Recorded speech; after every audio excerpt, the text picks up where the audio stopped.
అందరికీ నమస్కారం. నేను Swaroopa Potlapalli. Welcome to iDream. 4 నెలల క్రితం హైదరాబాద్లో షీలా హత్య, ఇప్పుడు నెల్లూరులో హాసిని మర్డర్. ఇలా జరుగుతున్న వరుస హత్యలు ఆందోళన కలిగిస్తున్నాయి. ముఖ్యంగా ఇవన్నీ హిజ్రాల హత్యలు. అవి జరుగుతున్న తీరు కూడా ప్రతి ఒక్కరిని కంటతడి పెట్టిస్తున్నాయి. ఆంధ్రప్రదేశ్లోని 10,000 మంది ట్రాన్స్జెండర్స్కు ఒక లీడర్లా, మార్గదర్శిలా ఉన్న హాసినిని ఎవరు హత్య చేశారు? అంత దారుణంగా టార్గెట్ చేసి, ప్లాన్ చేసి, స్కెచ్ వేసి మరీ హత్య చేయాల్సిన అవసరం ఎవరికొచ్చింది? సెటిల్మెంటే దీనికి కారణమా? లేదంటే హిజ్రా గ్యాంగుల మధ్య వారే దీని వెనక ఉన్న అసలు కారణమా? ఇలా అనేక ప్రశ్నలు తలెత్తుతున్నాయి. పోలీసులు ఓవైపు ఇన్వెస్టిగేషన్ చేస్తూనే ఉన్నారు. ఇంకోవైపు చూస్తే హైదరాబాద్లో ఇటీవల గృహప్రవేశంలో జరిగిన ఒక ఘటన అనేది కూడా అందరినీ ఆలోచింపజేస్తోంది. కొంతమంది ట్రాన్స్జెండర్స్ అక్కడికి వచ్చి విపరీతంగా ప్రవర్తించడంతో పోలీసులు వాళ్ళని అరెస్ట్ చేయాల్సి వచ్చింది. ప్రస్తుతం నాతో పాటు ట్రాన్స్జెండర్స్ యాక్టివిస్ట్ రచన ముద్రబోయిన ఉన్నారు. అసలు ట్రాన్స్జెండర్స్ అనేవాళ్ళు ఎలా ఉండాలి, సమాజం వారిని ఎలా చూస్తుంది, సమాజం పట్ల వారి బాధ్యత ఎంత అనేది రచనని అడిగి తెలుసుకుందాం. నమస్తే రచన. చూశారు కదా, హాసిని హత్య జరిగిన విధానం మాత్రం తీవ్ర కలత చెందేలాగే ఉంది. అసలు ఏం జరిగింది? ఎందుకంటే ఇన్ఫర్మేషన్ అంతా బయటికి రావట్లేదు. ఇది ట్రాన్స్జెండర్స్ హత్య కాబట్టి ఎవరు పెద్దగా పట్టించుకోరు. కానీ దీని వెనక భయంకరమైన పెద్ద కారణాలు ఉన్నట్టుగా తెలుస్తోంది. మీకు తెలిసిన నిజాలేంటి? మాకు అంటే ఇది అయినప్పుడు మర్డర్ అయినప్పుడు నైట్‌లో రిపోర్ట్స్ ప్రకారం 10 ఆ టైంలో జరిగింది నెల్లూరులోనే. తను ఒక గుడి కుంభాభిషేకం పొద్దునయింది. తను కూడా కుంభాభిషేకం చేసి శ్రీశైలం బయలుదేరి వస్తుంది. లాస్ట్ వీడియో కొన్ని గ్రూప్స్‌లో పోస్ట్ చేసింది తను. అయితే ఏపీ, తెలంగాణకు సంబంధించి ఒక గ్రూప్‌లో ఆ విషయం వచ్చిందని నాకు కాల్ వచ్చింది. నేను ఆ గ్రూప్‌లో లేను యాక్చువల్‌గా, పెట్టేయాను కొన్ని రోజుల క్రితం. సరే అని నేను యాడ్ చేయమని అన్నప్పుడు వాళ్ళు కొన్ని ఫోటోలు, వీడియోస్ పంపారు. చాలా డిస్టర్బింగ్. అది చూసేటప్పటికి చాలా అంటే అసలు నమ్మలేకపోయాను యాక్చువల్‌గా. ఎందుకంటే హాసినిని ఒకలాగా అంటే ఒక ఎల్డర్ సిస్టర్‌గా నేను భావిస్తాను యాక్చువల్‌గా. అండ్ ఆల్మోస్ట్ ఆల్ 2013 అప్పటి నుంచి 2009 నుంచి కూడా నాకు అంటే ఒక అక్కలాగా, ఒక సిస్టర్లీ రిలేషన్షిప్ ఉంది. ఆ దృశ్యాలు చూసేటప్పటికి ఒక్కసారి షాక్‌లోకి వెళ్ళిపోయానంటే, ఇంకా నైట్ టైం 1, 2 టైంలో వచ్చింది అవన్నీ. కంటిన్యూస్‌గా కాల్స్ వస్తానే ఉన్నాయి యాక్చువల్‌గా. ఎందుకు అని నేను కూడా చేస్తా ఉన్నాను. ఎలా అయింది ఏంటి అని. తను పూజ ముగించుకొని నెల్లూరు ఆ ఫ్లైఓవర్ తిరుగుతుంటే 2 కార్‌ల్లో వచ్చి తెలియని వాళ్ళు దాన్ని ఆపి, కార్‌ని ఆపి తన్ని దించి అక్కడ పక్కనే రైల్వే ఇది ఉంది, ట్రాక్ దగ్గర తీసుకొని వెళ్ళి మర్డర్ చేశారని కథనాలు అక్కడ ఉన్నవాళ్ళు చెప్పారు. ఆ కార్‌లోనే తనతో పాటు ఇంకొక ముగ్గురున్నారని వీడియోస్ ద్వారా తెలిసింది. చాలా బ్రూటల్‌గా మర్డర్ చేశారు. అంటే ముందు మేము చూసిన 2, 3 ఫోటోలు మేము అనుకున్నాము ఇదెలా అయింది, ఏంటి మర్డర్ చేశారు సరే. 4, 5 తెల్లవారుజామున టైంలో కొన్ని భయంకరమైన ఫోటోలు గ్రూప్స్‌లో వచ్చినాయి, సర్క్యులేట్ అయినాయి. వేట కొడవలతోటి చాలా దారుణంగా అంటే దే స్లైస్డ్ యాక్చువల్లీ అనమాట. That's such a disturbing picture. ఎందుకంటున్నానంటే అంటే మేము మా తల్లిదండ్రులని అందరిని వదిలేసి అక్క చెల్లెళ్ళు ఇలాంటి ఒక ఒక ఒక మదర్లీ, ఒక సిస్టర్లీ లవ్ తోటి కమ్యూనిటీలో అక్కడే ప్రేమలు ఎతుక్కున్నాం మనం. అక్కడ దొరికినాయి మాకు ప్రేమలు.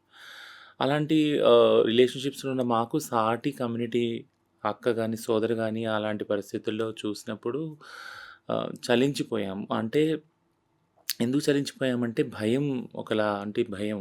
కన్నోళ్ళని అందరిని వదిలిపెట్టుకొని బయట ఒకళ్ళకొకళ్ళుగా జీవిస్తున్నప్పుడు ఇలా ఇంత దారుణంగా, ఇంత పగతోటి ఇలా చంపుతారా అని ఎంత పగుంది అనేది ఒకటి కనిపిస్తుంది ఆ హత్యలో, అంత దారుణంగా హత్య చేయటంలో. ఇంకోటేంటంటే తను కొద్దిగా టైంలోనే లీడర్‌గా ఎదిగింది. 7 సంవత్సరాల జర్నీ యాక్చువల్‌గా తనది. వెనక్కి తిరిగి చూసుకుంటే వ్యవస్థలో అంటే వితిన్ హిజ్రా వ్యవస్థలోనే అంటే ఏదైతే పవర్ కాన్ఫ్లిక్ట్ ఉంటుందో, పెద్ద, చిన్న దాన్ని దాటుకుంటా వచ్చి తనకంటూ ఒక లీడర్‌షిప్‌ని ఎమర్జ్ చేసుకుంటా వచ్చి ఒక ఏరియాలో, రాయలసీమలో ఒక లీడర్‌గా ఎదిగిన హాసినిని చూసినప్పుడు తనది almost only very small journey, 7 years. And చాలా చిన్న వయసు కూడా, 33, 34 ఇయర్స్ అంతే. అలాంటి చిన్న వయసులో ఉన్న లీడర్‌ని అంత దారుణంగా చంపారు అనంటే, సో, అంటే ఎవరు చంపారు? దాని వెనక ఉన్న పాలిటిక్స్ ఏంటి అని పక్కన పెడితే, ఒక లీడర్‌లాగా ఎదిగిన వ్యక్తిని చంపడం ద్వారా ఆ కమ్యూనిటీకంతా ఒక మెసేజ్ ఏమవుద్దనంటే, జాగ్రత్త మీరు.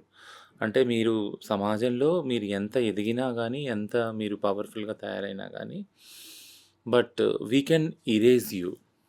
మేము మిమ్మల్ని తుడిచిపెట్టగలము అని ఏదైతే మెసేజు భయంతో కూడిన మెసేజ్ వెళుతుందో, దట్ ఈస్ డిస్టర్బింగ్ యాక్చువల్లీ.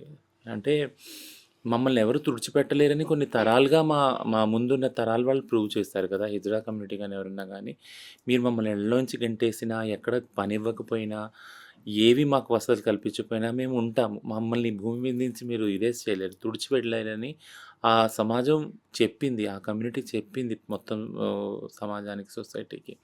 మా కమ్యూనిటీ. అట్లాంటి దానిలో ఇలాంటి లీడర్స్‌ని అటాక్ చేసినప్పుడు చాలా డిస్టర్బ్ అవుతాం. ఒక భయం ఆవరించేస్తది మొత్తం మాకు. So, we are all in still shock.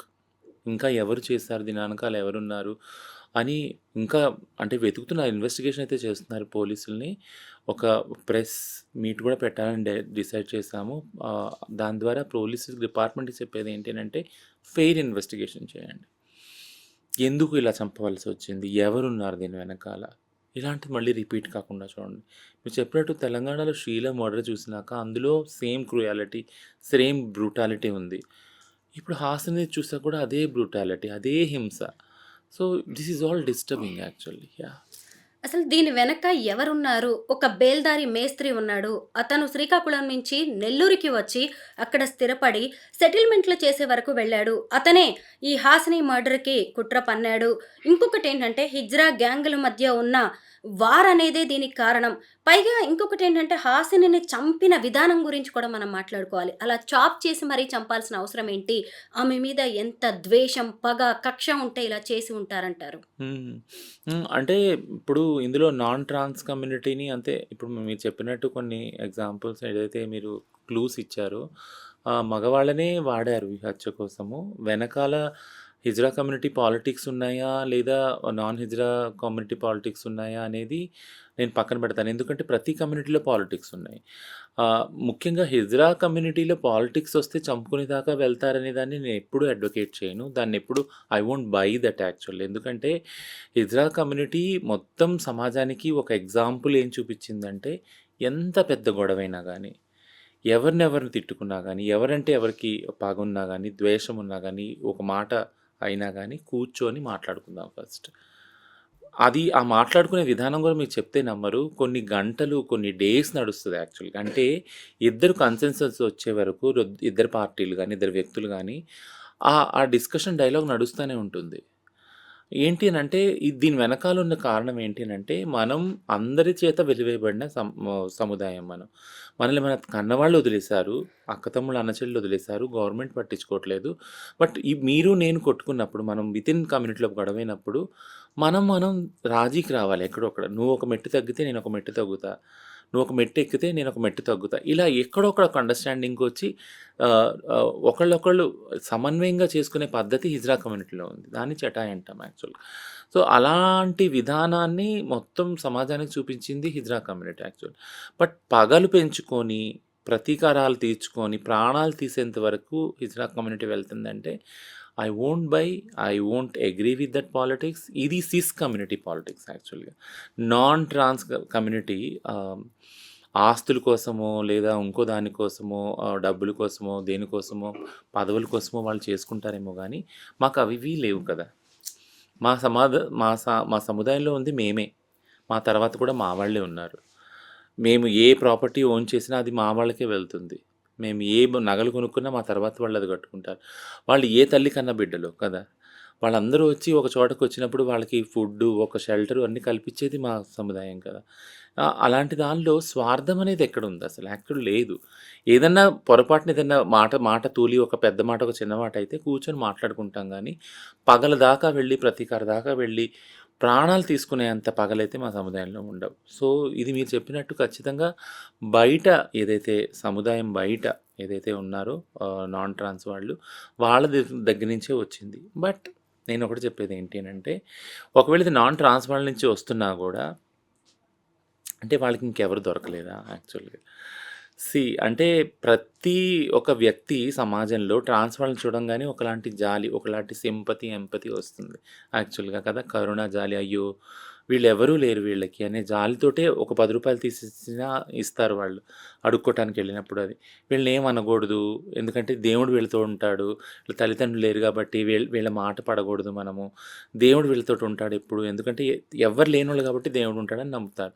అలాంటి వాళ్ళని హత్య చేసేదాకా తీసుకొని వెళ్ళిన ఆ విధానము, ఆ క్రూరమైన విధానం ఒకటి, ఆ దురాశ గాని చూసినప్పుడు నాకు ఒకటే అనిపిస్తుంది. ఇది అవసరమా? అంటే ఒకవేళ మర్డర్ చేసిన వాళ్ళని కూడా నేను క్వెషన్ చేసేదేంటంటే, అంటే మీకు మగాళ్ళను, ఆడోళ్ళను వేరే ఏదో చేస్తా ఉన్నారు. వాళ్ళలో పగలు, కార్పణ్యాలతో చేసుకుంటున్నారు. బట్ ఏ ఆధారము, ఏ రిలేషన్‌షిప్, ఏ ప్రేమ పొందని వాళ్ళ మీద మీరు ఇది చూపించడం అనేది ఎంత అమానవీయం, ఎంత ఇన్‌హ్యూమన్ ఇది యాక్చువల్‌గా. సో, అలా చేయటానికి కూడా మీ హృదయం ఎంత కఠినంగా తయారైందని అనాలి యాక్చువల్‌గా. యాహ్! రచన మీకు హాసినితో పరిచయం ఉంది. మీ ఇద్దరు కాంటాక్ట్‌లో కూడా ఉంటారు కదా! ఎప్పుడైనా మీ కమ్యూనిటీ గురించి గానీ, బయట జరుగుతున్న రాజకీయాల గురించి గానీ, హాసిని మీతో షేర్ చేసుకోవడం అనేది జరిగిందా? తనకి థ్రెట్ ఉందని ఎప్పుడైనా చెప్పిందా మీకు? ఎప్పుడూ షేర్ చేసుకోలేదు. ఎప్పుడు షేర్ చేసుకోలేదు. ఎప్పుడు మేము కలిసిన చాలా అంటే చాలా ఫ్యూ ఇన్సిడెంట్స్‌లో ఏదైనా మీటింగ్స్‌లో కలిసాం. ప్లాట్‌ఫామ్స్‌లో, కాన్ఫరెన్స్‌లో అట్లా కలిసాము. తను వచ్చేది రాయలసీమ నుంచి, నేను వెళ్ళేదాన్ని తెలంగాణ నుంచి. కలిసినప్పుడల్లా తను ఎప్పుడు కూడా నేను నా కమ్యూనిటీ అంటే నేను వచ్చే జియోగ్రఫికల్ ఏరియా నుంచి తెలంగాణ నుంచి గానీ, తను రాయలసీమ గురించి కూడా షేర్ చేసుకునేవాళ్ళం. అంటే షేర్ చేసుకునేవాళ్ళం అంటే ఏం ప్రోగ్రెస్ అవుతుంది. ఒకే విషయంలో మా ఇద్దరికి డిస్కషన్ అయ్యేది. "నువ్వు గవర్నమెంట్‌ని ఏం అడుగుతున్నావు చెల్లి" అని తను అడిగేది నన్ను. "నువ్వు గవర్నమెంట్‌తో ఎలా పని చేస్తున్నావు అక్క" అని నేను అడిగేదాన్ని. ఎందుకంటే ఏ లీడర్స్ మధ్యన అలాంటి హెల్తీ డైలాగ్ అవసరం. నేను ఇలా చేస్తున్నాను, ఇంకా ఎలా బాగా చేయొచ్చు అని తను అడిగేది. నేను ఇది చేస్తాను అప్డేట్ చేసేదాన్ని యాక్చువల్‌గా. ఈ డిస్కషన్ తప్పించి నా వెనకాల అంటే మన కమ్యూనిటీలో ఇంత రైవలరీ ఉంది, లేకుంటే ఇంకోటవుతుంది, భయంగా ఉంది, ప్రాణహాని ఇది ఎప్పుడు కూడా ఎక్కడ కూడా తను షేర్ చేసుకోలేదు. She has been so confident, అంటే చాలా కాన్ఫిడెంట్‌గా పవర్‌ఫుల్‌గా ఎదిగిన లీడర్ కాబట్టి ఆమె మీద ఆమెకు విశ్వాసం చాలా ఉండేది యాక్చువల్‌గా. హిజ్రాల నాయకురాలు అంటున్నారు. దాదాపు 10,000 మంది ట్రాన్స్‌జెండర్స్‌కి ఈమె లీడర్‌గా ఉంది అంటున్నారు. అంటే ఏం చేస్తూ ఉంటుంది తిను? చూడండి, ఏదైనా కమ్యూనిటీ లీడర్‌షిప్‌ని మనం అర్థం చేసుకోవాలనుకుంటే ఏ కమ్యూనిటీకి సంబంధించిన వాళ్ళు ఆ కమ్యూనిటీకి లీడర్‌లాగా ఉండాలనేది ఒక బేసిక్ ఫిలాసఫీ ప్రిన్సిపల్ గూడా. ఎందుకు అనేది నేను రీజన్ చెప్తాను. ఎందుకు అనంటే ఆ కమ్యూనిటీ వాళ్ళు కాకుండా వేరే కమ్యూనిటీ వాళ్ళు ఒకవేళ లీడర్‌షిప్ వహించారనుకో, నాయకత్వం వహించారనుకో, బయట వ్యక్తుల యొక్క స్వార్థం, వాళ్ళు ఏదో ఒక స్వార్థంతోటి ఏదో ఒకటి ఆశించి అక్కడికొస్తారు. దాంతో వాళ్ళ అవసరాలు తీరుతాయి గానీ, ఈ కమ్యూనిటీ అవసరాలు తీరవు. ఎందుకు చెప్తున్నానంటే కమ్యూనిటీ అన్న దానికి అర్థం అది. హిజ్రా కమ్యూనిటీ ఉందనంటే అందులోనే లీడర్స్‌ని ఎంచుకొని పైకి రావటం అనేది అది న్యాచురల్‌గా జరిగింది అది ప్రాసెస్. హాసిని కూడా అలాగే ఎమర్జ్ అయ్యింది. అంతమంది మీరు అంటున్నట్టు 10,000 మంది, 20,000 మంది ఆమెని ఎన్నుకున్నారు లీడర్‌గా. మా నాయకురాలని ఎన్నుకున్నారు యాక్చువల్‌గా. ఎన్నుకొని ఆ లీడర్‌షిప్ తోటి పైకొచ్చింది ఆమె. సో, లీడర్‌గా ఉన్న వాళ్ళకి ఖచ్చితంగా అది ఏ లీడర్ అయినా చూడండి, ఏ సముదాయంలో కూడా ఒక పొలిటికల్ పార్టీ తీసుకున్న, ఇంకోటి తీసుకున్న ఖచ్చితంగా ఒకలాంటి వ్యతిరేకత, ఒకలాంటి క్రిటిసిజాన్ని ఫేస్ చేస్తారు ప్రతి ఒక్క లీడర్. అది హాసిని కూడా ఫేస్ చేసింది. బట్ లీడర్‌గా ఎన్నుకోబడింది. మెయిన్ ఫ్యాక్ట్ అంటే తను ఒక లీడర్‌గా ఎన్నుకోబడింది. ఆ సముదాయం ద్వారా ఎన్నుకోబడింది. తను నాన్ కమ్యూనిటీ కాదు కదా! అదే హిజ్రా కమ్యూనిటీ సముదాయంలో తను హిజ్రా లాగానే స్టార్ట్ చేసింది తను. తన కెరీర్ ఒక చిన్న హిజ్రా లాగా ఒక గురువు కింద, ఇప్పుడు లీడర్ లాగా ఎమర్జ్ అయ్యింది యాక్చువల్‌గా. సో, 7 సంవత్సరాలు, ఈ గత 7 సంవత్సరాలు, అంతకు ముందు నుంచి కూడా హిజ్రా సిస్టమ్‌లో 7 సంవత్సరాల్లో చాలా పని చేసింది. మీరు వీడియోలు చూడండి. అంటే ఎప్పుడైతే గవర్నమెంట్ ఇదే చంద్రబాబు నాయుడు గారు గవర్నమెంట్ ఉన్నప్పుడు పెన్షన్ స్టార్ట్ అయినాయి. అప్పుడు తను వోకల్‌గా బయటకొచ్చి వీడియోస్ చేసి మాకు పెన్షన్ స్టార్ట్ అయినాయి అని ఫస్ట్ పెన్షన్ తనే తీసుకుంది ఏపీలో యాక్చువల్‌గా. సో, అది కూడా వీడియో ఉంది తనది యాక్చువల్‌గా. సో, అక్కడ మొదలుకొని ఇల్లు గానీ, పెన్షన్ గానీ, ఎంటర్‌ప్రెన్యూర్‌షిప్, అదే లోన్స్ ఏవైతే ఉన్నాయో వేరు వృత్తులు చేయటానికి గానీ, ఇవన్నిట్లికి గూడా ఆమె ఒక కేంద్ర బిందువై ఉంది యాక్చువల్‌గా కమ్యూనిటీకి అందటానికి యాక్చువల్‌గా. సో, ఇవన్నిటిని సంబంధించి చాలామంది అన్‌ఎడ్యుకేటెడ్ ఉన్నారు కాబట్టి, చదువు లేని వాళ్ళు ఉన్నారు కాబట్టి హిజ్రా సముదాయంలో వాళ్ళందరూ వాళ్ళ లీడర్ దగ్గరికి అప్రోచ్ అయ్యేవాళ్ళు. ఒక పెన్షన్ గురించి కానీ, ఒక ట్రాన్స్‌జెండర్ ఐడీ కార్డ్ గురించి కానీ. ఆమె హెల్ప్ చేసేది సపోర్ట్ సిస్టమ్ ద్వారా. ఇక అపోజిషన్ అంటావా, క్రిటిసిజం అంటారా, అది ప్రతి ఒక్క లీడర్ ఫేస్ చేసేదే యాక్చువల్‌గా. ఆ లీడర్ అంటే నేను ఎలా చూస్తానంటే క్రిటిసిజం ఫేస్ చేస్తున్నారంటే ఆ లీడర్ వర్క్ చేస్తున్నాడు యాక్చువల్గా అక్కడ, కాబట్టి క్రిటిసిజం ఫేస్ చేస్తున్నాడు. ఏం పని చేయని లీడర్లు క్రిటిసిజం ఫేస్ చేయరు కదా. సో బట్ కానీ అది పగలాగా వస్తుంది అనేది మాత్రం ఎప్పుడు తను ఎక్స్ప్రెస్ చేయలేదు, నేను మేము అనుకోలేదు కూడా. ఇది పగగా తయారవుతుంది, తన చుట్టూ ఒక ఎన్వైర్న్మెంట్ ఉంది అని మేము కూడా ఎప్పుడు అనుకోలేదు. సో ఇది ఒక షాక్ యాక్చువల్గా. షాక్ ప్లస్ ఒక మెసేజ్ ఏంటి అంటే, సో ఇప్పుడు లీడర్షిప్ పొజిషన్లో ఉన్న వాళ్ళందరికీ కూడా ఈ రిస్క్ ఉంది. ఎవరైతే లీడర్స్గా ఉన్నారో, ఎవరైతే కమ్యూనిటీ గురించి పనిచేస్తున్నారో అందరికీ రిస్క్ ఉంది యాక్చువల్గా. యా. ప్రవల్లిక, దీపికా బోనం, షీలా, ఇప్పుడు హాసిని. నేను మీ కమ్యూనిటీని దగ్గరగా గమనిస్తున్న ఈ కొద్ది రోజుల్లో, కొద్ది కాలంలోనే ఇంతమంది ట్రాన్స్జెండర్స్ హత్యలకు గురయ్యారు. ఒక్కొక్కళ్ళకి ఒక్కో రకమైన రీజన్ ఉంది ఈ మర్డర్స్ వెనక. ముందుగా మనం ఈ షీలా గురించి మాట్లాడుకుందాం. షీలా సెక్స్ వర్క్ కోసం వెళ్ళి హత్యకు గురైంది ఇదే హైదరాబాద్లో. అసలు మీ కమ్యూనిటీ వాళ్ళు సెక్స్ వర్క్ ఎందుకు చేస్తారు? నిజం మాట్లాడుకోవాలి అంటే నేను పెద్దగా మీరు సెక్స్కి పనికిరారు. అక్కడికి వెళ్ళిన తర్వాత బుక్ చేసుకున్న వాళ్ళు డిసప్పాయింట్ అవ్వడమో ఇంకేవైనా కారణాలో అవి హత్యలకు దారి తీస్తున్నాయి. ఇప్పటికైనా ఇందులో ఉన్న వాళ్ళని మీరు ఆ పని వద్దు, వదిలేయండి అని మీరేమన్నా చెప్పే అవకాశం ఉందా? కౌన్సిలింగ్ ఇచ్చే ఛాన్స్ ఉందంటారా? అంటే ఒక విషయం క్లారిటీ అంటే, షీలా సెక్స్ వర్క్కి వెళ్ళి అవ్వలేదు మర్డరు. ఉదయమే భిక్షాటనకి వెళ్ళింది. అక్కడి నుంచి తీసుకొని వెళ్ళారు. యాక్చువల్లీ కిడ్నాప్ అయింది తను. సో సెక్స్ వర్క్ కోసం వెళ్ళింది ప్రవల్లిక 2015లో. ఓకే. హాట్స్పాట్లో ఒక గ్యాంగ్ తోటి తీసుకొని వెళ్ళి మర్డర్ చేశారు యాక్చువల్గా. రెండిట్లో హింస ఉంది ఇప్పుడు. ఎస్. అంటే ఒక పాయింట్ ఆఫ్ టైంలో సెక్స్ వర్క్లో ఉన్న వాళ్ళని ఎక్కువగా టార్గెట్ చేసేవాళ్ళు. ఎందుకంటే విత్ ఇన్ కమ్యూనిటీలు కూడా సెక్స్ వర్క్ చేసిన వాళ్ళకి ఏమైనా ప్రాబ్లం వచ్చినా పట్టించుకోరు. ఎందుకంటే కమ్యూనిటీ ఏమంటారంటే, మీరు ఆ పని చేస్తున్నారు కదా, చెడ్డ పని చేస్తున్నారు, మేము మిమ్మల్ని పట్టించుకోండి. బట్ కానీ ఇప్పుడు 2022లో సుప్రీంకోర్టే చెప్పింది సెక్స్ వర్క్ని ఒక ప్రొఫెషన్గా గుర్తించండి అని. అందులో ఉన్న బాధలు వీటన్నీ చూసి సుప్రీంకోర్టే జడ్జిమెంట్ ఇచ్చింది యాక్చువల్గా. సో అది పక్కన పెడితే భిక్షాటంలోకి వెళ్తున్న షీలాని తీసుకుని వెళ్ళి మర్డర్ చేశారు, క్రూయల్గా మర్డర్ చేశారు. మనం దాని గురించి కూడా మాట్లాడుకున్నాం. థింగ్ ఏంటంటే, ఒకటి ఎప్పుడు కూడా గవర్నమెంట్స్ మేము చెప్పేది ఏంటి అంటే, సేఫ్టీ, సెక్యూరిటీ ఏదైతే హిజ్రా ట్రాన్స్ కమ్యూనిటీకి ఉందో దీనికి సంబంధించి మీరు ఏమి స్టెప్స్ తీసుకున్నారు యాక్చువల్గా.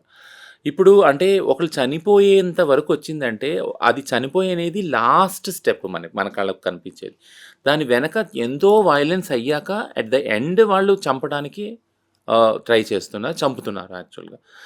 షీలా విషయంలో కూడా నేను చెప్పాను, 8 నెలలు 1 సంవత్సరం నుంచి కూడా మా వాళ్ళని పట్టుకొని దొరికిన వాళ్ళు దొరికిన చోట బ్లేడ్లతోటి, కత్తులతోటి బెదిరించి, కోసి, మొబైల్స్, గూగుల్ పే, ఫోన్పేల ద్వారా ట్రాన్స్ఫర్ చేసుకోవటం, ఉన్న డబ్బులన్నీ, బంగారం ఇవన్నీ చేస్తున్నారు. ఆ హింస అన్నీ. బట్ అది రిపోర్ట్ చేసినా కానీ అది రిపోర్ట్గా ఇది అవ్వలేదు, దాన్ని సీరియస్గా తీసుకోలేదు. బట్ ఎప్పుడైతే ఇలాంటి క్రైమ్ సీరియస్గా తీసుకోలేదో బాడీలీ హార్మ్ జరుగుతుంది కదా, బాడీని రక్తసిక్తం చేస్తున్నారు. అట్లాంటి దాన్ని సీరియస్గా తీసుకున్నప్పుడు ప్రాణం తీసేంత వరకు అది దారి తీసింది యాక్చువల్గా. సో ఇప్పుడు మీరు అన్నట్టు దీపిక కానీ, ప్రవల్లిక కానీ, హంస అని ఇలాంటి చాలామంది మర్డర్స్ ఏవైతే ఉన్నాయో, సెల్ఫ్ హార్మింగ్స్ ఏదైతే ఉన్నాయో, ఇవన్నీ సేఫ్టీ మెజర్స్ తీసుకోకపోవటం వల్ల గవర్నమెంటు ట్రాన్స్జెండర్ వాళ్ళకి ఇవి వస్తున్నాయి యాక్చువల్గా. 2020లో national crime records bureau NCRB data ప్రకారము, యూ వోంట్ బిలీవ్, ఇంత క్రైమ్ జరుగుతుంది కదా, ట్రాన్స్జెండర్ వాళ్ళు పట్ల జరిగిన క్రైమ్ రేషియో ఎంతో తెలుసా మీకు? 0.006. అది ఈవెన్ 1 కూడా కాదు, 0.006. ఎంత తక్కువ యాక్చువల్గా. అంటే ఇన్ని లక్షల జనాభా ఉన్న భారతదేశంలో అంత మాత్రమే క్రైమ్ జరుగుతుంది వాళ్ళతోనే. అంటే మనం కానీ డైలీ వింటున్నాం క్రైమ్ జరుగుతుంది, ఇక్కడ జరుగుతుంది, అక్కడ జరుగుతుంది అని. సో ఏంటినంటే డేటా జనరేట్ అవ్వట్లేదు. డేటా జనరేట్లు అవ్వట్లేదంటే దీన్ని ఒక అనాలిసిస్ చేసినప్పుడు డేటా జనరేట్ అవ్వట్లేదు. ఎందుకు అవ్వట్లేదు? వెళ్ళి కంప్లైంట్ పెట్టట్లేదు. కంప్లైంట్ పెట్టినా దాన్ని ఎఫ్ఐఆర్గా తీసుకురావట్లేదు. ఎఫ్ఐఆర్ తీసుకున్నా దాన్ని ఫాలోఅప్ చేయట్లేదు, వాళ్ళ మీద చర్యలు తీసుకోవట్లేదు. So justice delayed is justice denied. ఎప్పుడైతే న్యాయం చేయరో ఆ సముదాయానికి అన్యాయం చేయటమే దాన్ని అంటారు అనమాట. సో ఒకటి అన్యాయానికి న్యాయం జరగలేదు. రెండోది ఏంటంటే సేఫ్టీ మెజర్స్ తీసుకోవట్లేదు. మీరు అన్నట్టు భిక్షాటన లేదా సెక్స్ వృత్తుల నుంచి బయటకు తీయచ్చు, అడగాలి కూడా గవర్నమెంట్ని. అడిగినప్పుడు బేసిక్ అమ్యూనిటీస్ ఉన్నాయి కదా, ఫుడ్ కానీ, షెల్టర్ కానీ ఇవన్నీ. అవన్నీ ఫస్ట్ క్రియేట్ చేసినప్పుడు ఆ స్పేస్ ఆటోమేటిక్‌గా అక్కడ వెకేట్ చేసి ఇక్కడికొచ్చేస్తారు. ఎవరికి కూడా మీరన్నట్టు మనం ఇంతకుముందు మాట్లాడుకున్నాం. ఎవరు కూడా ట్రాన్సిషన్ అయిన వాళ్ళకి ఎవరు కూడా నేనెళ్ళి నా బుళ్ళమ్ముకోవాలి అని అసలు ఆ ఇదే ఉండదు. చాలా యావగింపుగా ఉంటదసల. నేను ఎళ్ళటం ఏంటి అని. అడుక్కోవటం కూడా ఒకళ్ళ ముందు చెయ్యి చాచి అడుక్కోవడం ఏంటి? ఆత్మాభిమానం అమ్ముకొని, చంపుకొని అనేదే ఉంటది మాకు గూడా. అడగకూడదనే ఉంటుంది. బట్ కానీ గవర్నమెంట్ ఏం చేయాలి? మాకొక రేషన్ కార్డ్ ఇచ్చి, మాకొక ఇల్లు ఇచ్చి, మీకు ఇక్కడ ఉన్నాయి సదుపాయాలు అన్నప్పుడు ఖచ్చితంగా అక్కడ ఆ భిక్షాటన గాని, సెక్స్ వర్క్‌కి వెళ్ళటానికి మాకు గూడా మనసొప్పదు కదా! వేరే పనుల మీద మా ధ్యాస పెడతామని. సో, ఇది ఎన్ని సార్లు చెప్పాలి? ఎన్ని ప్లాట్‌ఫామ్స్‌లో ఎన్ని విధాలుగా చెప్పాలి యాక్చువల్‌గా. అది నేననేది. అంటే కాంపిటీషన్ ఉంది సమాజంలో. ఇవన్నీ ఫెసిలిటీస్ ఉండటం వల్ల పురుషులు గాని, మగాళ్ళు గాని వెంటనే ట్రాన్స్‌జెండర్‌గా మారిపోరు. ఇది గూడా ఒక దృక్కోణం ఉంది గవర్నమెంట్‌ది. ఏంటనంటే ఇవన్నీ ఎనేబులింగ్ ఎన్విరాన్మెంట్ చేస్తే ఇంక ట్రాన్స్‌జెండర్స్ అయిపోతారేమో అందరూ. ఎందుకవుతారు? ట్రాన్స్‌జెండర్ అనే అంత వివక్షపూరితమైన ఏదైతే గుర్తింపు ఉందో ఎవరు వాళ్ళు మెడలేసుకోవాలనుకుంటారు అసలు యాక్చువల్లీ. అదేమి పూలమాల కాదు కదా! అది ముళ్ళతో కూడుకున్న కిరీటం కదా యాక్చువల్‌గా. వివక్షతో కూడుకున్న కిరీటం అది. దాన్ని ఎవరు ధరించాలనుకుంటారు? సో, మీరన్నట్టు మీ ప్రశ్నకు సమాధానం ఏంటనంటే, మాకు మేమంతట ఇష్టపడి చేసే పనులివైతే కానే కావు. బలవంతంగా ఏ దారి లేకుండా చేసేది పనులివి. సో, మాకంటూ ఒక సేఫ్టీ, ఒక ఫుడ్ సేఫ్టీ, ఒక హౌస్ సేఫ్టీ ఇవన్నీ కల్పించిన రోజున మా లైఫ్ కూడా సేఫ్‌గా అవుతది. రచన, మీరు ట్రాన్స్‌జెండర్స్ రైట్స్ యాక్టివిస్ట్. అంటే హిజ్రాల హక్కుల కోసం మీరు పోరాడుతున్నారు. కేంద్ర, రాష్ట్ర ప్రభుత్వాలతో కలిసి మీరు పనిచేస్తున్నారు. సో, మీరిప్పుడు ఒక ప్రశ్నకి సమాధానం చెప్పాల్సిందే. ఏంటంటే ఈ మధ్య కాలంలో లాస్ట్ వీక్ హైదరాబాద్‌లో జరుగుతున్న ఒక గృహప్రవేశంలో కొంతమంది వెళ్ళి 7 హిజ్రాలు వెళ్ళి నానా హంగామా చేశారు. అక్కడ పూజ జరుగుతుంటే బట్టలు విప్పి అందులో వేశారు. నోటికొచ్చినట్టు మాట్లాడారు, శపించారు, ఇష్టం వచ్చినట్టుగా బిహేవ్ చేశారు. వాళ్ళు పోలీసులకి కాల్ చేయడంతో అరెస్ట్ చేశారు. వాళ్ళ ఫోటోస్ కూడా పబ్లిష్ అయ్యాయి. బట్ ఈ కమ్యూనిటీని మీరెలా దారిలో పెడతారు? ఇలా తప్పు దారిలో వెళ్ళి కమ్యూనిటీ మొత్తానికి కూడా బ్యాడ్ నేమ్ తీసుకొస్తున్నారు. బట్ ఏం చేస్తే మంచిదంటారు ఇలాంటివి ఇకపై జరగకుండా? ఎందుకంటే మీకు తెలిసిందే, నేను చెప్పడం కాదు. ట్రైన్‌లలో కావచ్చు, తర్వాత రోడ్ల మీద కార్లు ఆపి ఎంతమంది లాక్కోవడానికి, డబ్బులు లాక్కోవడానికి ప్రయత్నిస్తున్నారు. షాపుల దగ్గరికి వెళ్ళి ఇష్టం వచ్చినట్టుగా బిహేవ్ చేస్తున్నారు ఈ ట్రాన్స్‌జెండర్స్ కమ్యూనిటీ. వీళ్ళని మీరు ఎలా దారిలో పెట్టే అవకాశం ఉంది? మీరు ప్రభుత్వం నుంచి ఏం కోరుతున్నారు? అంటే వితిన్ కమ్యూనిటీ దీని గురించి డైలీ చర్చ జరుగుతది. హ్మ్. ప్రతి గంటకి కూడా చర్చ జరుగుతది. ఎక్కడన్నా ఇదేం జరిగిందంటే, ఇప్పుడు మీరన్న సో కాల్డ్ కేస్ మొన్న వారం క్రితమే జరిగిన కేస్ ఇది యాక్చువల్‌గా. అక్కడ అలా జరగలేదు. బట్ మీడియాలో అలా కథనాలొచ్చినియి. అలా జరగలేదు వేరే చోట అని మాత్రం నేననను. వేరే చోట జరిగినియి అలాంటివి ఒకటి కాదు చాలా జరిగినియి. హ్మ్. బట్ దాని యొక్క ఇంపాక్ట్ ఏదైతే చేయలేదో వాళ్ళ మీద పడింది యాక్చువల్‌గా. హ్మ్. ఈ కేస్ ఫ్యాక్ట్స్ నేను చెప్తున్నాను యాక్చువల్‌గా. ఎవరైతే ఫోటో ఏసి గృహప్రవేశం ఇలా చేశారని అన్నారో, వీళ్ళు చేయలేదు. బట్ చేసిన వాళ్ళ దాని ప్రభావం వీళ్ళ మీద పడింది. వీళ్ళ ఫోటోలు డిపిక్ట్ అయినాయి. Which is very bad actual కదా! అంటే ఒక తండ్రి రేప్ చేశారంటే ఒక కూతుర్ని, మగాళ్ళందరినీ తండ్రులందరిని అనుభవించాం కదా! అందరి తండ్రులు అలాంటి వాళ్ళా? కాదు కదా! ఇక్కడ జరిగింది కూడా ఇదే సేమ్ సామీప్యం నేను చెప్తున్నా. ఏంటినంటే ఒక బ్యాచ్ చేసిందనంటే మొత్తం హిజ్రా కమ్యూనిటీ అంతా చేసింది ఇది అని అన్నారు. చేయని వాళ్ళని తీసుకొనొచ్చారు. నేను మీకు చెప్పాను 2 సార్లు కోంబింగ్ ఆపరేషన్ జరిపినప్పుడు ఆ పోలీసులు సో కాల్డ్ ఎవరైతే దీన్ని బిజినెస్ మోడల్‌గా చేశారో వాళ్ళ మీద ఏం కాన్సంట్రేట్ చేయలేదు. వాళ్ళని ఎలా కంట్రోల్ చేయాలనే మెకానిజమ్స్ డిస్కషన్స్ కూడా కనీసం డిపార్ట్మెంట్ చేయలేదు. బట్ కానీ ఎవరైతే ఇళ్లలో పడుకొని ఉన్నారో పొద్దున వెళ్ళి భిక్షాటన చేసుకొని రూ. 10 అడుగు వాళ్ళ డోర్లు కొట్టి తీసుకొచ్చి వాళ్ళ మీద కేసులు పెట్టారు. ఏంటి అనంటే డిపార్ట్మెంట్‌కి ఉన్న అండర్‌స్టాండింగ్ అంటే వాళ్ళు హిజ్రాలే, వీళ్ళు ట్రాన్సే, వాళ్ళు ట్రాన్సే. ఇప్పుడు నేను ఇంకా ఇది ఒక ప్రమాదకరమైన సిట్యుయేషన్. ఎందుకంటున్నానంటే కొంతమంది ట్రాన్స్ వాళ్ళు చదువుకోవాలని బయటకొస్తున్నారు. ఉద్యోగాలు చేయాలని బయటకొస్తున్నారు చదువుకున్న వాళ్ళని. ఇప్పుడు ఆ గృహప్రవేశంకి వాళ్ళకి సెక్స్ వర్క్‌కి వెళ్ళే వాళ్ళు, వీళ్ళు ఒకటేనా? కాదు గదా! ఇప్పుడు వాళ్ళ బదులు వీళ్ళని అరెస్ట్ చేస్తారా మీరు? అంటే ఏంటి మనం ఎటు వెళ్తున్నాం అంటే రివర్స్ వస్తున్నామా మనం?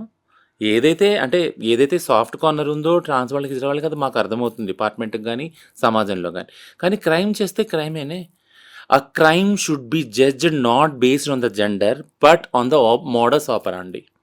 అదా! మోడస్ ఆపరాండి మీద ఒక క్రైమ్ జడ్జ్ చేయాలి. ఇర్రెస్పెక్టివ్ ఆఫ్ ద జెండర్ వాళ్ళెవరైనా కానీ. బట్ జెండర్‌ని బట్టి మీరు క్రైమ్ చేస్తున్నారు అనేది మాత్రం ఒక పిక్చర్‌ని తీసుకురాకండి. ఒక కమ్యూనిటీని పోర్ట్రే చేయకండి. అది పోలీసే చేశారు. నేను చెప్పాను గదా! పట్టుకొని ఫేక్ ట్రాన్స్‌జెండర్ అని చూపిచ్చారు ఒక దానిలో.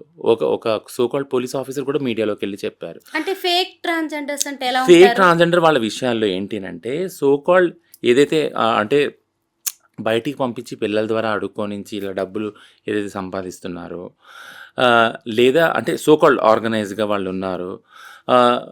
లేదా ఆపరేషన్ చేసుకోని వాళ్ళు ఎవరైతే ఉన్నారో అంటే సర్జరీస్ అందరూ చేసుకోవాలని లేదు. సర్జరీ చేసుకోని వాళ్ళు కూడా ట్రాన్స్‌జెండర్ అని సెల్ఫ్ ఐడెంటిటీ కదా! అంటే కొంతమంది మగవాళ్ళు గూడా అలా చీరలు కట్టుకొని మగవాళ్ళు ఎవరు షేవింగ్ రారు. చేసుకొని మగవాళ్ళు చేసే వాళ్ళది వేరే కమ్యూనిటీ ఉంది. అది వాళ్ళు వేరు. బైరూపులు గానీ, లేదా జంగాలు గానీ సంథింగ్ వాళ్ళు కూడా పాపం చీరలు కట్టుకొని అడుక్కుంటున్నారు ఇవాళ రేపు. వాళ్ళు వేరే కమ్యూనిటీ ఉంది. బట్ మా కమ్యూనిటీలో సర్జరీస్ కాని వాళ్ళు కూడా ఉన్నారు యాక్చువల్‌గా. సో, సర్జరీస్ కాని వాళ్ళు గానీ, జుట్టు పెరగని వాళ్ళు గానీ, ఇంకా వాళ్ళకి వేరే ఆప్షన్ లేదు. చదువు లేదు. వాళ్ళు జెండర్ ఎక్స్‌ప్రెస్ చేయాలంటే ఎక్కడో ఊరు నుంచి వస్తారు, సిటీలో ఉంటారు. వాళ్ళు బ్రతకాలంటే అడుక్కోవాలి తప్ప వేరే పని లేదు. సో, ఇట్లాంటి వాళ్ళని వీళ్ళు మగవాళ్ళు, వీళ్ళు చీరలు కట్టుకుంటున్నారు. అంటే ఫేక్, రియల్ అనే ఒక తీసుకొస్తున్నారు. రీసెంట్‌గా జరిగిన దానిలో యూ వోంట్ బిలీవ్ ఒక 7, 8 మందిని పట్టుకున్నారు. అందరూ సర్జరీ చేసుకున్న వాళ్ళే. అందరికీ లాంగ్ హెయిర్ ఉంది.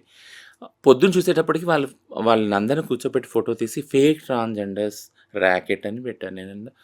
వీళ్ళందరూ సర్జరీ అయిన వాళ్ళు. మరిప్పుడు అంటే ఈ కన్‌ఫ్యూజన్ ఏంటి? మొన్నటిదాకా సర్జరీ అవ్వని వాళ్ళు ఫేక్ అన్నారు మీరు. పెళ్లి చేసేసుకుంటున్నారు ఆడవాళ్ళతోని, వాళ్ళతోని ఒక టైం వచ్చాక చీరలు కట్టుకొని అడుక్కోవడానికి వస్తున్నారు, సెక్స్ వర్క్‌కెళ్తున్నారు. వీళ్ళు ఫేక్ అని అన్నారు.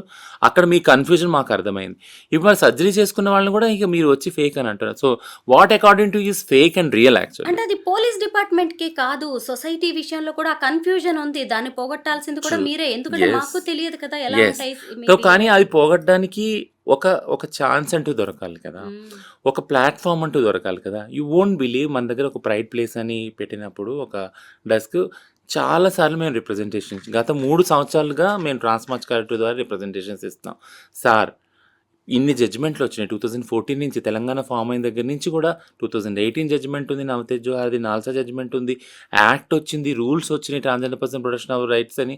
వీటిలన్నిటికి ఎప్పుడు సార్ మీ డిపార్ట్మెంట్ ఇంకా ఓరియంటేషన్ చేసేది, తెలుసుకునేది? మీరు వెళ్ళి ఈరోజు సీ టు బీ ఫ్రాంక్ ఈరోజు మీరు ఫేక్ అని అంటున్నారు. This is a contempt of Supreme Court judgement NALSA versus Union of India. అంటే ఒక వ్యక్తిని సర్జరీ కాకుండా మీరు ట్రాన్స్ అని మేము బిలీవ్ చెయ్యము అని అంటున్నప్పుడు you are going against the judgment. ఎందుకంటే సుప్రీం కోర్టే చెప్తా ఉంది ఏంటంటే ఒక వ్యక్తి ట్రాన్స్‌జెండర్‌గా గుర్తించుకోవడానికి సెల్ఫ్ ఐడెంటిటీ ముఖ్యం గానీ సర్జరీ ముఖ్యం కాదు. If anyone is forcing them that is illegal అని క్లియర్‌గా చెప్పేసింది supreme court. Then you are contempting the supreme court verdict కదా! ఇది ఎక్కడి నుంచి వస్తుందో మాకు అర్థమవుతుంది. You have to take time. అసలు ఈ కమ్యూనిటీ ఏంటి? ఎంత డైవర్సిటీ ఉంది? క్రైమ్ ఎందుకు జరుగుతుంది? దీనికి కారణాలు ఏంటి అని మేము అర్థం చేసుకోవాలి కదా! సో, మీరు ఇంకా నాల్సా గురించి సెన్సిటైజ్ అవ్వలేదు. ఇప్పుడు సుప్రీం కోర్ట్ వచ్చి సెక్స్ వర్క్‌ని కూడా ఒక ప్రొఫెషన్ అంది 22లో. మరి దీని గురించి ఎప్పుడు ఓరియంటేషన్ అవుతుంది మీకు? అందులో చాలా ఇన్‌స్ట్రక్షన్స్ అంటే ఇంటరిమ్ ఆర్డర్ ఇచ్చింది సుప్రీం కోర్టు. ఏమనందంటే దీన్ని ఒక ప్రొఫెషన్‌గా గుర్తించండి. వీళ్ళ పట్ల జరిగే క్రైమ్‌ని ఇప్పుడు నేను వస్తున్నా మీ పాయింట్‌కి. వీళ్ళ పట్ల జరిగే క్రైమ్‌ని మీరు రిజిస్టర్ చేయండి. వాళ్ళ మీద యాక్షన్ తీసుకోండి ఇవన్నీ అన్నారే. మీకు ట్రాన్స్ అంటేనే అర్థం అవ్వలేదు. ఇంక సెక్స్ వర్క్ అనేది చాలా దూరం ఉంది అండర్‌స్టాండింగ్‌లో. యాహ్! మీ వల్ల సొసైటీకి జరుగుతున్న ఇబ్బంది, సొసైటీ వల్ల మీరు పడుతున్న ఇబ్బందులకి ఎంతో కొంత పరిష్కారం చూపించడానికి ఇప్పుడు తెలంగాణ ప్రభుత్వం ట్రాన్స్‌జెండర్స్‌కి కూడా పోలీస్ జాబ్ ఇవ్వాలని నిర్ణయించింది. త్వరలో నోటిఫికేషన్ కూడా రాబోతుంది. మీ కమ్యూనిటీ నుంచి దీనికి వస్తున్న రెస్పాన్స్ ఏంటి? ఎలా ఫీల్ అవుతున్నారు మీరు? చాలా హ్యాపీ ఫీల్ అయ్యారు. ఎందుకంటే ఈ సీఎం గారు అది డిక్లేర్ చేయంగానే కాల్స్ వచ్చినాయి నాకు యాక్చువల్. ఇది ఎట్లా అవుతుంది రచనమ్మ? ప్రొసీజర్ చెప్పండి. నోటీస్ వస్తుందా? అదా? ఇదా? అనేసి. అన్నాను yeah! We will wait actually. దీన్ని అనౌన్స్ అయితే చేశారు కదా! దీనికి ఖచ్చితంగా నోటిఫికేషన్ జీవో ఏదోటి వస్తది. మనం అందరం అప్లై చేసుకోవచ్చు. దాని గైడ్‌లైన్స్ కూడా లేఔట్ చేస్తారు ఖచ్చితంగా అనేసి మొన్న రాహుల్ గాంధీ గారు వచ్చినప్పుడు కూడా నాకు ఛాన్స్ దొరికింది మాట్లాడటానికి. కంచైలే గారు, శాంతా సిన్హా, సుజాత సోరపల్లి వీళ్ళతో పాటు నాకు కూడా ఛాన్స్ వచ్చినప్పుడు నేను అక్కడ సీఎం గారు క్లారిటీ ఇచ్చారనమాట. రచన గారు త్వరలోనే నోటిఫికేషన్ మేము రిలీజ్ చేస్తున్నాం. దీని హోమ్ గార్డ్స్ కానీ, ట్రాఫిక్ వాలంటీర్స్ కానీ అని చెప్పారు. యాహ్! ముఖ్యంగా చాలామంది ట్రాన్స్‌కి వస్తున్న ఇబ్బంది నేను కొంచెం గమనించినంత వరకు మెయిన్ రీజన్ ఏం కనిపిస్తుందంటే, మీరు హత్యలకి గురవ్వడం కావచ్చు, ప్రేమ పేరుతో మోసపోవడం కావచ్చు, సెక్స్ వర్క్‌లోకి వెళ్ళడం, బెగ్గింగ్, కలెక్షన్స్ వీటి వెనక కుటుంబ నిరాదరణ, సమాజ వివక్ష. ఇవే కారణాలుగా కనిపిస్తున్నాయి. అంటే ఎక్కువ మంది తల్లిదండ్రులు మిమ్మల్ని దగ్గరికి తీయకపోవడం, వదిలేయడం, ఇంట్లో నుంచి గెంటివేయబడడంతో మీరు కొన్ని కమ్యూనిటీలుగా జీవిస్తూ ఎవరికి చేతనైన పని వాళ్ళు చేసుకుంటున్నారు. అదే తల్లిదండ్రులు దగ్గరగా తీసుకొని ఇంట్లో ఒకళ్ళుగా కలిపేసుకొనుంటే, కుటుంబము అనేదుంటే, బంధువర్గం అనేదుంటే ఇలాంటివి ఉండే అవకాశం లేదు కదా! మీరేమంటారు దీనికి? ఖచ్చితంగా లేదు. అంటే సమాజంలో పిల్లల్ని ఎలా పెంచాలి, ఒక ఆరోగ్యకరమైన వాతావరణం ఎలా కల్పించాలి అనేది అసలు లేదు యాక్చువల్‌గా. దాని గురించి మనం డిస్కస్సే చెయ్యము కదా! అలాంటప్పుడు ప్రతి ఒక్క చిన్న పిల్లాడు ఇర్రెస్పెక్టివ్ ఆఫ్ జెండర్ పక్కన పెట్టండి. ప్రతి ఒక్క చిన్న పిల్లాడు ఒక ట్రామాలోనే ఉంటాడు. ట్రామాలో ఉన్నాడు పిల్లాడు పెరిగి పెద్దయ్యాక గూడా అమ్మాయి గాని, అబ్బాయి గాని వాళ్ళు ఆ ట్రామాలోనే మిగతా వాళ్ళ జీవితం అంతా వెళ్లదీస్తారు యాక్చువల్‌గా. ఒక చిన్న ఎగ్జాంపుల్ చెప్తాను. అంటే నాకు ఒక సైకాలజిస్ట్ ఉన్నారు. ఆయన పేరు డాక్టర్ గ్యాబెర్ మ్యాటే. ఆయన్ని చాలా ఫాలో అవుతాను నేను. ఆయన టాక్స్‌లో, పాడ్‌కాస్ట్‌లో ఒకటే చెప్పాడు. ఏంటినంటే every child who has not loved by the parents, ఎప్పుడైతే ప్రేమను పొందరో పిల్లలు, వాళ్ళకొక మెసేజ్ ఎళ్తది పిల్లలకి. ఏంటినంటే నేను అవసరం లేదు, నేను పనికిరాను, నేనంటే వాల్యూ లేదు నా తల్లిదండ్రులకి. ఎందుకంటే పిల్లలు ఎప్పుడు ఏడుస్తారు? హెల్ప్ కావాలని ఏడుస్తారు కదా! ఆ హెల్ప్ వాళ్ళకి అందనప్పుడు వాళ్ళు ఒక ట్రామాలోకి వెళ్ళిపోతారు. ఈ ట్రామాతో కూడుకున్న వాళ్ళమే మనందరం యాక్చువల్‌గా. ట్రాన్స్ వాళ్ళకి ఒక అడిషనల్ ట్రామా ఏముంటుంది అనంటే, జెండర్ డిస్ఫోరియా అనే ఏదైతే కండిషన్ ఉందో ఇది అసలు అర్థం కాదు తల్లిదండ్రులకు. ఫస్ట్ ఆఫ్ ఆల్ అర్థం కాకుండా దాని మీద మళ్ళీ ఫోర్స్ చేస్తారు. ఏంటంటే నువ్వు మగపిల్లాడివి, మగపిల్లాడిలానే ఉండాలి, నువ్వు ఆడపిల్లవి, ఆడపిల్లలాగానే ఉండాలి. అంటే పిల్లాడుగా ఒక ప్రేమ పొందలేదు, ఒక హెల్ప్ దొరకలేదు, మళ్ళీ పైగా ఒక జెండర్ డిస్ఫోరియా ఉన్న పిల్లాడిలాగా ఇంకా అడిషనల్ హెల్ప్ కావాలి నీకు, కౌన్సిలింగ్. నీకే కాదు, నీ తల్లిదండ్రులకు కూడా కావాలి కౌన్సిలింగ్. అది కూడా దొరకలేదు. సో టెక్నికల్‌గా నేను ఏం చెప్తున్నానంటే, మెంటల్ హెల్త్ ఇష్యూస్ ఏవైతే ఉన్నాయో అది చాలా తక్కువ మనం దాన్ని అడ్రస్ చేస్తున్నాం సమాజంలో. దానివల్ల this will show a rise in the violence. ఫ్యామిలీలో ఫస్ట్ వైలెన్స్, ఒకళ్ళనొకళ్ళు వెలివేయటం, కొట్లాడుకోవటం, ఇదంతా హింస ఫస్ట్ ఫ్యామిలీలో ఉంటుంది. ఆ తర్వాత సమాజంలో అది రెప్లికేట్ అవుతుంది. So we all should start addressing the mental health issues of the family, children, women. ఎందుకంటే ముఖ్యంగా విమెన్, చిల్డ్రన్ ఎక్కువ కాన్సన్ట్రేట్ చేయాలంటాము. ఆ తర్వాత ఎల్‌జిబిటిక్యూ వాళ్ళు. ఎందుకంటామంటే వాళ్ళ పట్ల పితృస్వామ్య వ్యవస్థలో వాళ్ళ ట్రామాస్‌ని అసలు కోపప్ చేసే టైమే ఇవ్వదు సమాజం. ఏంటంటే మనం పొద్దున్న లెగిస్తే పరిగెడతాం కదా! మనం ఇంట్లో వంట చేయాలి, బట్టలు, పిల్లలు, ఇవంతా వేరు అట్లనే ఉంటాం మనం. సో ఒకటి నేను ఎండ్ చేస్తాను దీన్ని ఏంటంటే, సమాజం ఎప్పుడు కూడా పిల్లల్ని, మహిళల్ని ఖామోష్ చేయటం, అంటే చుప్‌గా ఉండటానికి ఫోర్స్ చేస్తది. అదొక అప్రెసివ్ బిహేవియర్ సమాజంలో. ఎందుకనంటే మీరు ఎప్పుడైనా గమనించారా? ఆడవాళ్ళు గాని, పిల్లలు గాని, చిన్న పిల్లలు గాని, ఆడవాళ్ళు గాని ఏడుస్తా ఉన్నారనుకో, వాళ్ళకి చటుక్కున ఏదన్నా ఒకటి తీసుకొచ్చి వస్తువు చూపించామంటే వెంటనే దాని వైపు తిరగటము, అటు తిరిగిపోయి మాట్లాడటం చేస్తారు. అంటే ఎంత నిష్కల్మషమైన మనసు ఉంటది వాళ్ళిద్దరిది. ఈ నిష్కల్మషమైన మనసు పితృస్వామ్య వ్యవస్థలో మగవాళ్ళకి చాలా హాని జరుగుద్దని వాళ్ళని ఎప్పుడు అప్రెస్ చేస్తా ఉంటారనమాట.